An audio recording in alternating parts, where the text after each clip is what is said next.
नमस्कार। आज हम कक्षा 8वीं की अभ्यास सागर का पाठ नंबर 2 असल धन करेंगे, जिसमें इसके जो विषय हैं वो है तत्सम, तद्भव, विराम चिन्ह और अपठित गद्यांश। तो सबसे पहले हम पहले प्रश्न में आएंगे। नीचे दिए गए वाक्यों को ध्यान से पढ़िए। कुछ पाठ की कुछ पंक्तियां हैं, ठीक है। उसमें कुछ मोटे काले शब्द हैं, इन पर हमने ध्यान देना है। अब इन वाक्यों में मोटे काले शब्दों को दी गई श्रेणियों में विभाजित करके लिखिए, ठीक है। तो कौन सी श्रेणियां हैं? दो, एक है तत्सम और एक है तद्भव, ठीक है।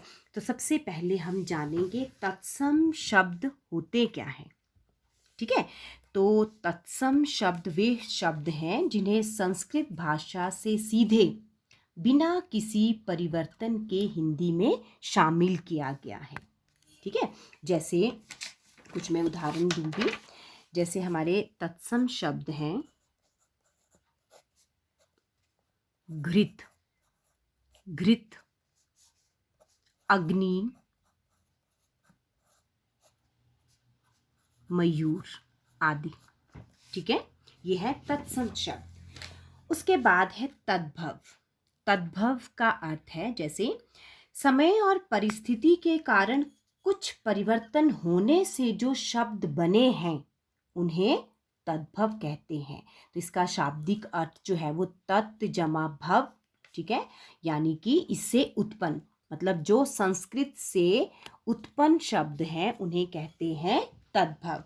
जैसे तद्भव उदाहरण है जैसे घृत से घी, अग्नि से आग, ये है तद्भव, ठीक है। और मयूर से मोर, ठीक है। तो इसका बदला हुआ रूप क्या है? तद्भव कहलाता है। और ठीक है, तो सीधे तौर पर हम ऐसे भी कह सकते हैं जैसे तत्सम शब्द संस्कृत के ऐसे शब्द जो बिना किसी परिवर्तन के हिंदी में प्रयुक्त हुए हैं उन्हें कहते हैं तत्सम, ठीक है। और तत्सम शब्दों का जो बदला हुआ रूप है उसे कहते हैं तद्भव, ठीक है। तो अभी मैंने आपको उदाहरण के अनुसार समझाया। जैसे तत्सम संस्कृत के ऐसे शब्द, घृत संस्कृत का शब्द है अग्नि, मयूर, और उन्हीं का बदला हुआ जो रूप है, ठीक है, जो मतलब समय और परिस्थितियों के कारण कुछ शब्द उनमें जो परिवर्तन आया है वे तद्भव कहलाते हैं। जैसे घी, आग, मोर, ठीक है। तो सबसे पहले हम पहले प्रश्न में आएंगे। हमारे पास कुछ मोटे काले शब्द हैं, उनको हमने इन दोनों श्रेणियों में लिखना है। जैसे तत्सम है तो तत्सम में लिखना है, तद्भव है तो तद्भव में लिखेंगे। जैसे दुख, ठीक है। तो दुख, दुख में यदि विसर्गे लगी होती तो वो संस्कृत शब्द है, तत्सम होता, लेकिन इसमें कोई, ठीक है, विसर्ग नहीं है, तो ये क्या है? तद्भव, ठीक है। उसके बाद आश्चर्य क्या है? तत्सम शब्द है। उसके बाद दोष, दोष भी क्या है? तत्सम शब्द है। आगे ख में कर्मों, कर्मों भी क्या है? तत्सम शब्द है। उसके बाद आँखों, तद्भव शब्द है, ठीक है। उसके बाद गांव भी तद्भव शब्द है, और कान भी क्या है? तद्भव शब्द, ठीक है। तो इस प्रकार हमने इन दोनों में, पहले में तत्सम में श्रेणी में लिख दिए हमने तत्सम शब्द और तद्भव की श्रेणी में लिख दिए तद्भव शब्द। तो उसके बाद हम तत्सम और तद्भव शब्दों के बारे में जान चुके हैं। हमें समझ में आ गया है कि किसे तत्सम शब्द कहते हैं और किसे तद्भव शब्द कहते हैं, ठीक है। तो उसके बाद जो प्रश्न नंबर 2 है वो है निम्नलिखित शब्द समूहों में तत्सम शब्दों पर घेरा लगाना है, ठीक है। तो हमारे पास है मयूर, मैना, बुलबुल, कौवा, ठीक है। तो उसमें जो तत्सम शब्द है वो है मयूर, मैना भी नहीं है, बुलबुल भी नहीं है, कौवा भी नहीं है, ठीक है। उसके बाद तत्सम शब्दों में ख वाली पंक्ति में देखेंगे रात नहीं है, जिह्वा, ठीक है, ये तत्सम शब्द है। आग नहीं है, चांद भी नहीं है। तीसरे में है काम, पैर, हाथ, सूर्य। तो सूर्य जो है वो तत्सम शब्द है। ठीक है। उसके बाद है हमारा प्रश्न नंबर 3।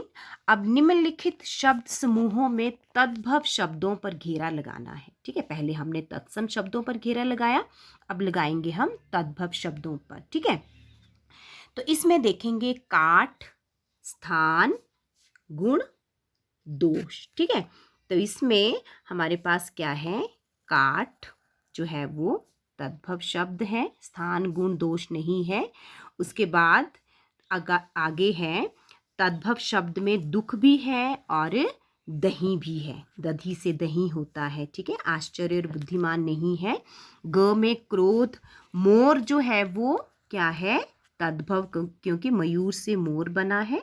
धन भी नहीं है, सुरक्षित भी नहीं है। ठीक है, तो आपको समझ में आ गया कैसे हम तत्सम शब्दों को अलग करके लिखा और तद्भव शब्दों को। ठीक है, उसके बाद हमारा जो आगे प्रश्न नंबर 4 है वो है खंड क के तत्सम शब्दों का मिलान खंड ख में दिए उनके तद्भव रूपों से कीजिए। तो हम कैसे करेंगे, हमारे पास क में तत्सम शब्द हैं सारे और खंड ख में सारे जो हैं वो तद्भव हैं। ठीक है, तो अश्रु, अश्रु को हम क्या कहते हैं, आंसू। ठीक है, क्या कहते हैं, आंसू। तो हमने अश्रु का होगा आंसू।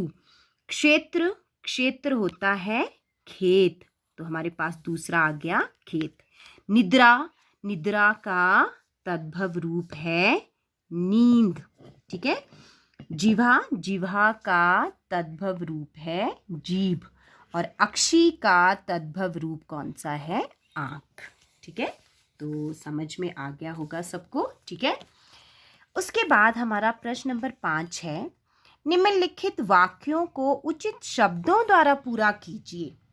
ठीक है, हमारे पास तत्सम भी है, तो अब हमने प्रश्न नंबर 5 करना है। निम्नलिखित वाक्यों को उचित शब्दों द्वारा पूरा कीजिए। क है मेरे पाँव में। अब उचित शब्द से हमने वाक्य पूरा करना है, तो हम क्या लिखेंगे, कांटा। कंटक नहीं लिखेंगे, हम क्या लिखेंगे, कांटा।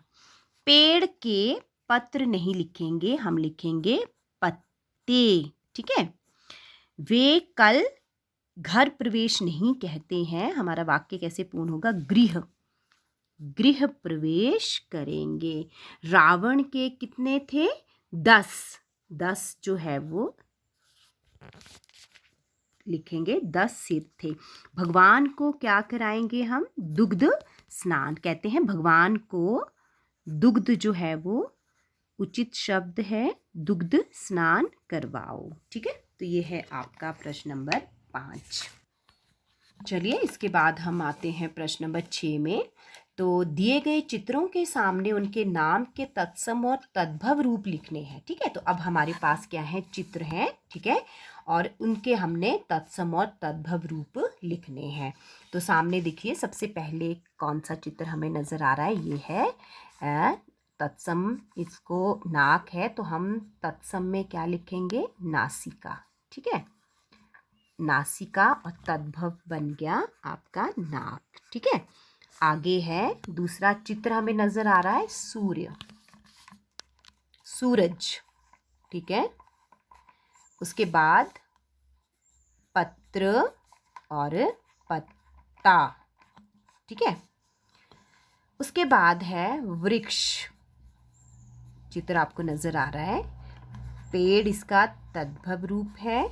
आगे है मयूर, जो कि हम पहले भी पढ़ चुके हैं, मयूर, मोर, तद्भव रूप है इसका मोर। ठीक है, तो उम्मीद है आपको प्रश्न 6 तक अच्छे से समझ में आ गया। ठीक है, उसके बाद का जो वीडियो है वो हम बाद में बनाएंगे। ठीक है, यदि आपको 1 से लेके प्रश्न नंबर 6 तक कोई भी मुश्किल आती है तो आप कमेंट बॉक्स में लिख सकते हैं। धन्यवाद।